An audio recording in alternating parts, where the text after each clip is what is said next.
If y'all love black people, like this, comment, and share if y'all love black people. Look, you are fighting for your life in my comments, so I understand that, of course, you would go for the I'm a white woman card. And you're not wrong, I am a white woman, and sometimes my privilege has clouded my judgment, and I've had to go back and reassess my perspective, and I welcome those opportunities to grow. But the fact that you are retroactively trying to claim that this was ever a conversation about Kristen Stewart actively taking jobs away from more deserving women of color is really disingenuous and actually feels really gross. Like, women of color are not props for you to use to defend yourself when you get backed into a corner. I did not say anything about you in my video, actually. I simply took a video where you were saying that Kristen Stewart is untalented and undeserving of a role that she actually hasn't been given and has said that she doesn't want. And look, if you just don't like her or think she has any talent, that's entirely your prerogative. But I was just making an informed rebuttal. That's it.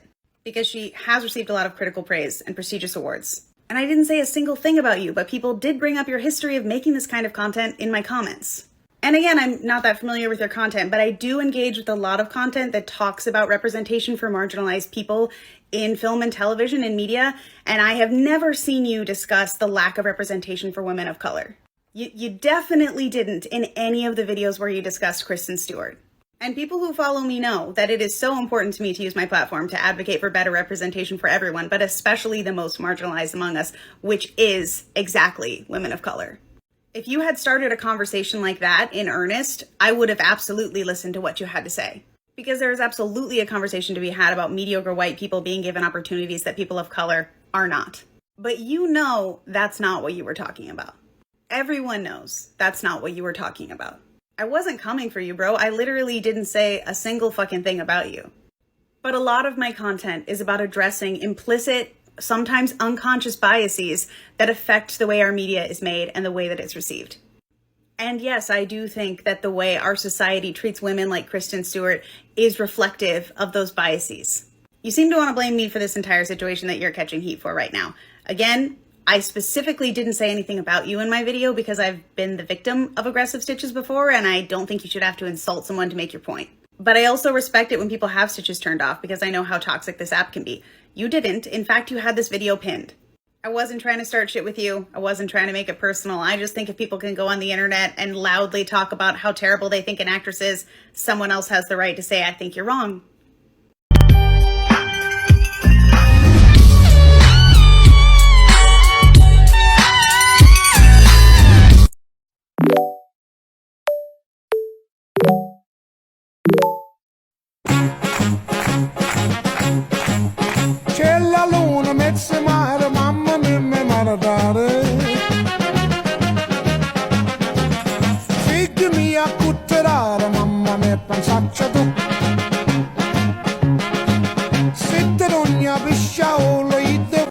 Hey guys, so I think I finally got on the wrong side of TikTok, and I'm asking for your help. If you could interact with this video, I'd really appreciate it. I pissed off a lot of insecure men last week when I talked about strength differences between men and women and how that difference may not be as big as they think it is. Lots of mansplaining, lots of misogyny, lots of threats of violence, and I'm just kind of over it. So if you could please interact with this video, if you are a non-cis man, if you are neurodivergent, if you are queer, if you like to lift weights, if you love animals, if you believe that Black Lives Matter, if you believe that trans lives matter, if you are anti-fat phobia and pro-body neutrality, please interact, get me on the right side of TikTok.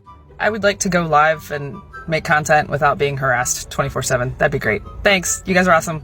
Top 3 sexist laws that still exist in 2021. In Israel, women can get a divorce. Divorce sits under rabbinical law in Israel, which means that it can only take place if requested by men. A woman must stay married to her husband even if he rapes her, beats her, commits adultery. Only he can release her. Yes. Domestic violence in Russia was decriminalized in 2017, which means that from now on, offenses that do not result in serious bodily harm can carry a maximum fine or $400 or 15 days of administrative arrest. Yes, that's it. In the USA, rapists have parental rights in 7 states. In these states, sexual assault victims might have to co-parent with their rapist because they have visitation rights and can stay in contact with the child and mother. And that was just the beginning.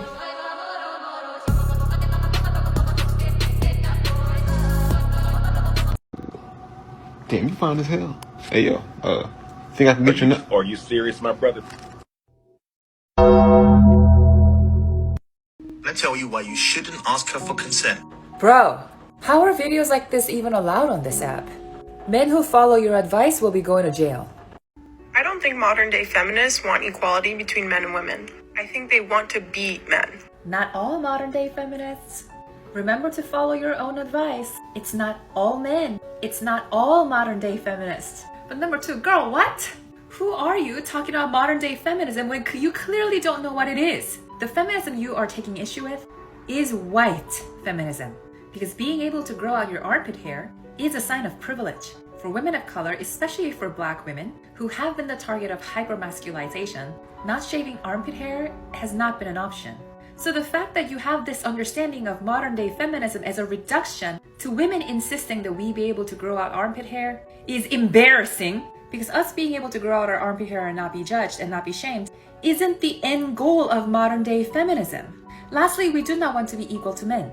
We want fairness. So please, actually know the movement before you critique it.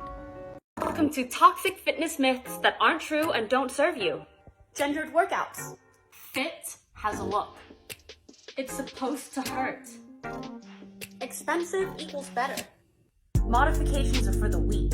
Generalized eat less, move more. Notice how these are all rooted in misogyny, fat phobia, and classism, which are all inherently tied up in white supremacy. And this is why racial equity is relevant in fitness.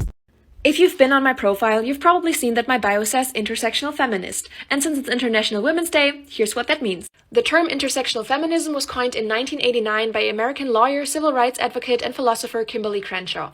It describes the overlapping of different systems of oppression. Imagine a traffic intersection where cars can come from all different directions, but the number of cars that meet there depends on your personal privilege or lack thereof. This means that the more roads lead into your intersection, the harder it is to determine whose fault it is when an accident happens. For example, I'm white and cisgender and I have straight passing privilege, but I'm also a woman, so if I get a comment like this, we can safely assume that it's just sexism. But if a similar comment was made to a trans woman of color, we wouldn't know if it came from a place of sexism, racism, or transphobia, or any combination thereof. Each individual intersection depends on a multitude of different factors. These are some of them. So really what intersectional feminism means is that we need to listen to, make room for, and advocate for all women.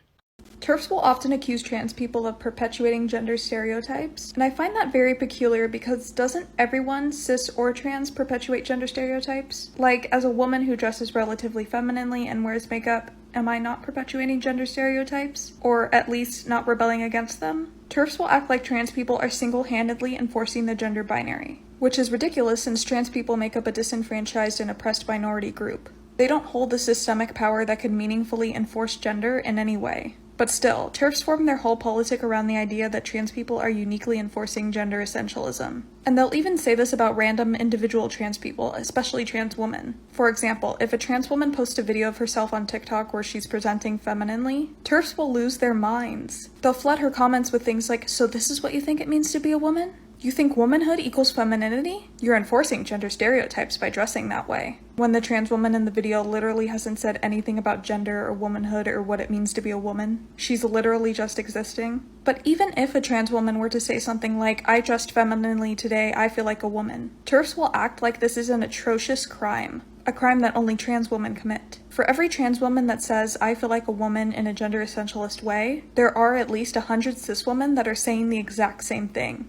Ask a group of cis women, especially those that are older and straight, what it means to feel like a woman, and I bet you a good chunk of them are going to say something like, "I feel like a woman when I wear makeup," or "I became a real woman when I became a mother." There's even that Shania Twain song about putting on a skirt and feeling like a woman. But TERFs don't acknowledge this. If they do, they'll say something like, "Well, she's only saying that because that's what she was taught." That's when they want to have a more nuanced conversation about gendered socialization. They'll make excuses for cis women and extend empathy towards them in a way that they'll absolutely refuse to do so for trans women who do the same thing.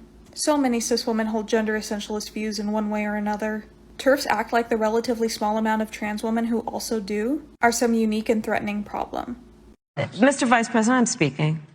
Well, wait. I'm speaking. Fuck being good, I'm a bad bitch. I'm sick of motherfuckers trying to tell me how to live. Whack hoes hate under my pictures on the gram. Bitch, you better hope I never run across your man.